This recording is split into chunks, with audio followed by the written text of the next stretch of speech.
Sabay-sabay natin alamin ang mga kaganapan na nangyayari sa ating bansa.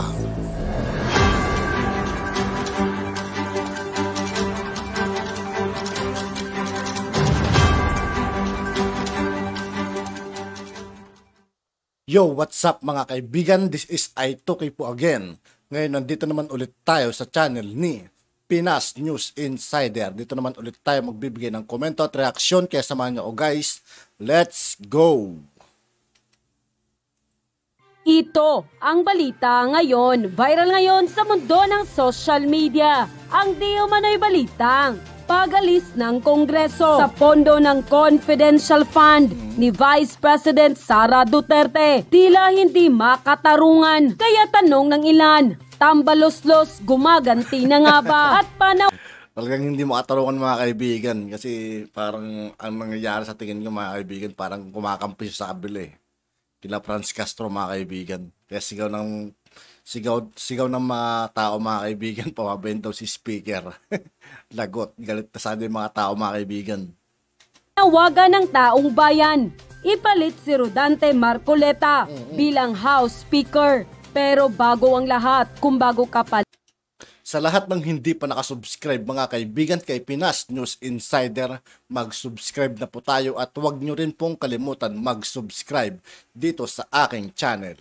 Lamang sa aming channel, please huwag kalimutang mag-subscribe at i-click ang notification bell para mas maging updated ka palalo sa lahat pa ng bagong video na i-upload namin. At eto na nga mga kababayan, hindi di umano makatarungan ang pag-alis ng Kongreso sa confidential fund ni Vice President Sara Duterte. Lalong-lalo na nagagamitin ito sa proteksyon ng ating mga mag-aaral na mga kabataan. Ito mismo ang sinabi ng isang political analyst na bakit mo naman daw pipilayan ang pondo ng mga ahensya na hawak ni VP Sara Duterte. Gayong napaka-importante naman daw nito. Tapos ang gagamitin pang dahilan ng Kongreso ay yung gulo sa West Philippine Sea, na ayon sa isang political analyst, malabo di umano tayong lulusubin ng mga China.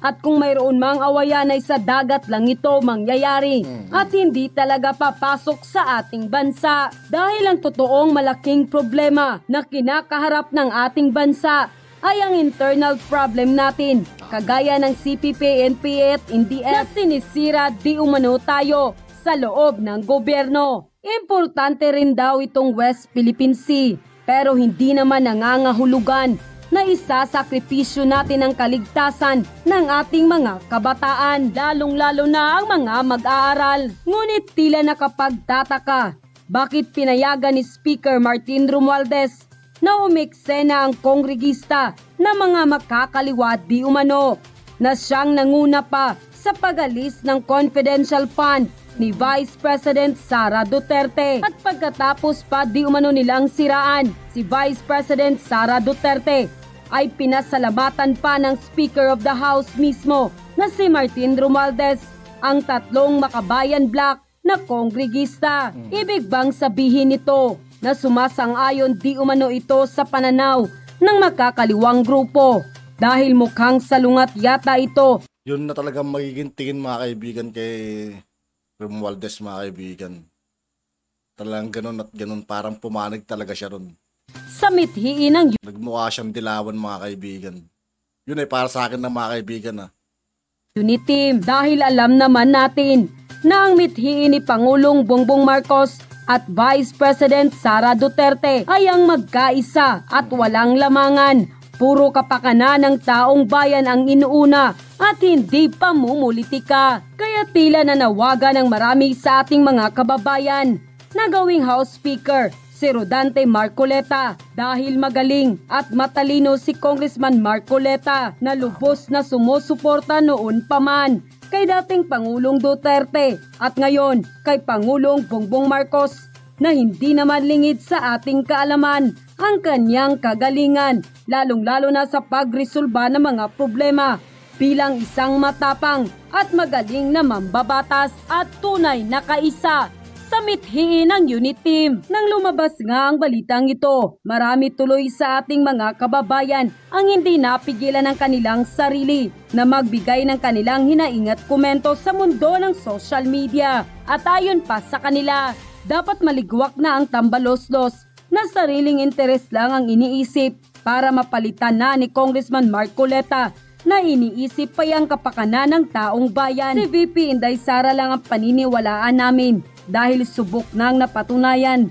Mga Duterte lang yata ang Kasi Vice President Inday Sara, mga kaibigan, walang bahid na korupsyon yan. tunay Yun ang totoo, mga kaibigan. na may malasakit sa taong bayan at hindi iniisip ang sariling kapakanan. Di tulad ng tambaloslos, may pansariling interes na hinahangad. Kung sino pa yung pinakalaos sa unit team ay siya pang pinakamagulo at maepal. Akala naman niya ay ubod siya ng sikat. Magiging speaker ba yan kundi kay PBBM? Dapat alisin na yan si tambaloslos sa Kongreso at palitan ni Congressman Marcoleta. Kahit ano pa ang sasabihin at ibalita ng mga krappler at kabag at mainstream media, hindi nyo kami mababaliktad. We are for truth and peace. Mga taksil, nakakagalit. We are loyal to VP who is truthful, honest, and truly serving the people. Tama na mga tambaloslos na yan at kasamahan nila. Go VP Sara, kailangan ka ng bansa at kailangan ng kapayapaan. Alisin ang mga politics na palpak. And Akala ko ba ang confidential funds ay tatanggalin? Pero ang katotohanan, abay, tinanggalan lamang ng confidential fund ng Kamara de Representante si VP at Education Secretary Sara Duterte. Ano po ang pruweba na marami pa palang mga tanggapan ng gobyerno ang may confidential fund at hindi tinanggalan? O tignan po natin, ito pong slide nito, magpapakita sa inyo kung ano-ano pala yung mga ibang ahensya na merong confidential intelligence. Sa madaling salita, mga kaibigan, si Speaker na may personal, personal siya talaga kay Vice President Inday Sara. Yun ay, panapansin ko na, mga kaibigan, yun ay para sa akin lang naman. And extraordinary expenses. Kasi kung lahat, mga kaibigan, may mga confidential, tapos yung kay Vice Sara lang tinanggal nila. Parang napaka-unfair naman ata yun, mga kaibigan, di ba? Yan po yung tawag dyan. Aba, nangunguna sa listahan natin ang Kamara de Representante. O ito po basahin natin. Confidential, intelligence, and extraordinary expenses. Extraordinary and miscellaneous expenses. Under one line po yan. 1.6 billion. O di ba? Ang mga taga-kamara, wow, ang gagaling nila. Linipat daw nila ang confidential fund ni VP Sara sa mga ahensya na nakikipaglaban sa West Philippine Sea. E ang tanong, paano po yung 1.6 billion ng Kamara de Representante? Para saan naman yung confidential, intelligent, extraordinary expenses ng Kamara de Representante? Gaya din ba kayo ng Coast Guard? Gaya din ba kayo ng Navy? Ako nga nagtataka ako, bakit mo bibigyan ng intelligence funds ang Coast Guard at saka ang Navy para sa West Philippine Sea? Bakit? Magbibigay ba sila sa mga assets ng mga Chino? Meron ba sila mga assets na Chino na bibigyan ng intelligence funds? Ang kailangan po natin sa karagatan, satellite images lamang. Satellite data nang malaman natin kung sino-sino yung mga barko na nasa exclusive economic zone natin. So ano po? Speaker Romualdez, itong 1.6 billion, ibibigay din natin sa mga West Philippine Sea. Sige po, dahil kinakailangan, although similarly situated, must be treated alike. Ang tawag po dyan, Equal Protection Clause. So tanggalin po natin ang 650 ng Vice President and Education Secretary, pero ilipat din natin yung 1.6 billion ng House of Representatives na confidential, intelligence, extraordinary expenses, extraordinary and miscellaneous expenses. Now, alam ko po, sumagot na yung Congresswoman Kimbo. Now, ang sabi daw niya, iba daw ang miscellaneous, extraordinary and miscellaneous expenses. Iba po, kasi ako naging kongresista. Alam niyo ba? Okay? 2 taon naman po ako naging kongresista. Ang extraordinary and miscellaneous expenses, kahit anong expenses yan. Ang pagkakaiba, for purposes of liquidation, pipirma ka lang ng certificate. Totoo po yan. Inaamin ko po yan. O yan, siguro hindi makakaila naman ni Congresswoman na Kimbo, no? Pirma lang po yan. Certification na ginastos ng congressman yan. O, ibig sabihin, mas matindi po yan kaysa sa confidential fund. Kasi sa confidential funds, ang dami mong liquidation na kinakailangan talaga, i-liquidate mo. Pero ang extraordinary po, Wala na pong liquidation lang. Certification na ginastos. Yan lang po yung pinipirmahan ng mga kongresista. Alam ko po yan, 2 taon na akong pumirma niyan. So, wala na po tayong paligoy-ligoy. Personal knowledge ko na po yan bilang dating kongresista. Mas malala po yan kaysa confidential fund. Mas walang control. So, ang gagaling ng ating mga kongresista, 1.6 billion ngayon ang maililipat sa MOOE ng mga lumalaban sa West Philippine Sea. Palakpakan natin ang mga magagaling na kongresista. Ano? Yung kay BP Sara lang lilipat nyo, hindi sa inyo? Bakit ganun? Hindi ba dapat patas? Oo nga. Hello, Speaker Romualdez. Dapat lahat naman na sana mga kaibigan, no, para maging fair. Kasi parang pinag-iinitan talaga rito si Con, Vice President Inday Sara. Napaka-unfair naman mga kaibigan, di ba?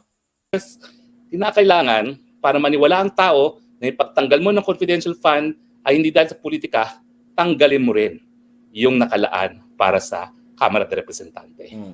Now, siyempre, ang pinakamalaking confidential fund, ang presidente ng Pilipinas. Tumataginting na 2 billion. Ang tanong, bakit ang Office of the President, confidential expenses 2.250, extraordinary miscellaneous expenses 23,525,000 and intelligence expenses 2,310,000? Hindi ba natin pwedeng idiretso na yung mga confidential at intelligence expenses sa NICA, sa Navy, sa Armed Forces of the Philippines? Bakit kinakailangan pumunta pa sa Office of the President? So, Speaker of the House, Martin Romualdez, ilipat na rin po natin itong tumataginting na 4.5 billion intelligence and confidential fund ng Presidente. Ilipat na rin po natin sa hukbong sandatahan ng Pilipinas, sa Philippine Coast Guard, at sa iba't iba pang mga ahensya na sumasabak sa West Philippine Sea. Siguro pambili na lang natin ng mga additional barko yan, kung yan talaga ang gusto. Ang sinasabi ko lang po dapat patas ang trato sa lahat. Kasi kapag tinutukan mo lang at pinuruhan mo lang ang Vice President, politika. Tinatanggalan mo ng pondo ang potential na kalaban. Now, siyempre, hindi magpapahuli ang Senado. Ang Senado, parang Kamara din yan. Pareho din po ng entry yan.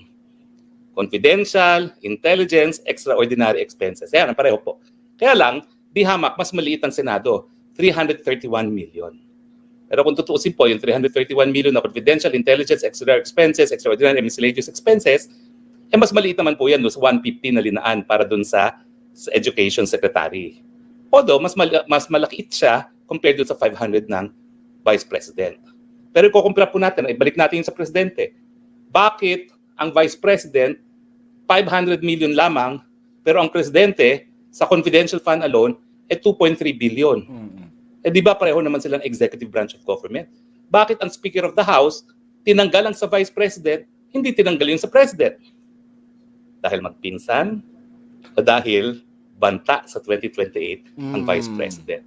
Malinaw. Yun yung totoo mga kaibigan. Kaya hanggat sinisiraan nila ang ating mahal na Vice President Inday Sara, may halong pamumulitiko na mga kaibigan. Na po, mga kababayan, hindi po kami nag-iimbento. Yan po ay nanggaling sa mga pahina ng General Appropriation Bill. Okay? Na didiscuss ngayon ng Kamara de Representante. Gusto niyo pang mag-education? Sige po, education tayo. Ano ba yung confidential? Ano yung intelligence? At ano pa yung miscellaneous? Tingnan po natin. Meron din po tayo slides dyan. Dahil alam mo naman, 15 years po tayo nagturo ng constitutional law din at ang international law. Ang confidential expenses po ay related to surveillance activities in civilian government agencies that are intended to support the mandate or operations of the agency. Di ba ang Vice President naman po, gaya ng Presidente, may obligasyon na itaguyod ang saligang batas. May obligasyon na labanan ng terorismo. Ang DepEd, alam niyo ba ang DepEd, ang mga komunista, nagsisimula ng mga eskwelahang pambata para maaga pa lang brainwashing na. Bakit hindi ba pwede gamitin yun ng DepEd na 150? Intelligence expenses, ito talaga, amount paid for expenses related to intelligence information gathering activities of uniformed and military personnel and intelligence practitioners that have direct impact to national security. Hindi naman po issue to kasi wala namang intelligence fund si VP Sara. Ang meron, yung Presidente, 2.25 billion din. Pero ibigay na natin sa kanya yon. Dahil after all, he is the Commander-in-Chief of the Armed Forces of the Philippines. So dapat may intelligence expense siya. Pero bakit yung confidential expense? Presidente lang bibigyan, wala ang Vice President.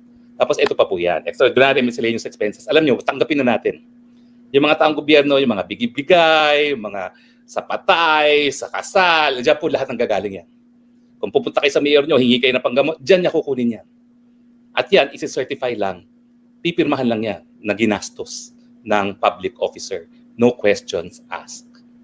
2 taon ko pong pinirmahan yan sa Kongreso. Certification alone. Kaya po walang liquidation sa Congress. Certification alone lang po yan. Yan po ang katotohanan. And I hope si Congresswoman Kimbo can confirm this. Okay? So ano pa bang mayroon tayong slide dito for the education of our watchers? No? Baka technical na yung mga ibang slides natin. Pero ito naman po yung mga annual extraordinary expenses. Lahat po ng kalihim binibigyan naman. Ito yung mga pambigay-bigay sa mga nanghihingi. Ayan, no? Di ba? Ang Department Secretary meron, 264,000. Ang mga USEC meron, ang mga ASEC meron. O, di ba? Mga pamigay-migay yan. So, wag na natin ipagkait yan sa tao naman napupunta po yan. Okay? So, ano po ang leksyon? Speaker, magpakatotoo po tayo. Politika po ang dahilan kung bakit tinanggalan nyo ng confidential fund si VP Sara. Wag naman po. Real talk yun mga kaibigan. Politiko talaga yung dahilan yan. Kasi kung tatanggalin nila yung confidential fund mga kaibigan, dapat lahat na para maging fair naman, no? Unang-una, napakaaga pa. Pangalawa po, halal ng taong bayan si BP na kakilalang kalaban ng mga teroristang CPP-NPA. So natural, gagamitin niya ang confidential fund niya in the same way na ginamit niya ang confidential fund niya nung siya ay mayor ng syudad ng Davao. Lalabanan ang mga teroristang CPP-NPA.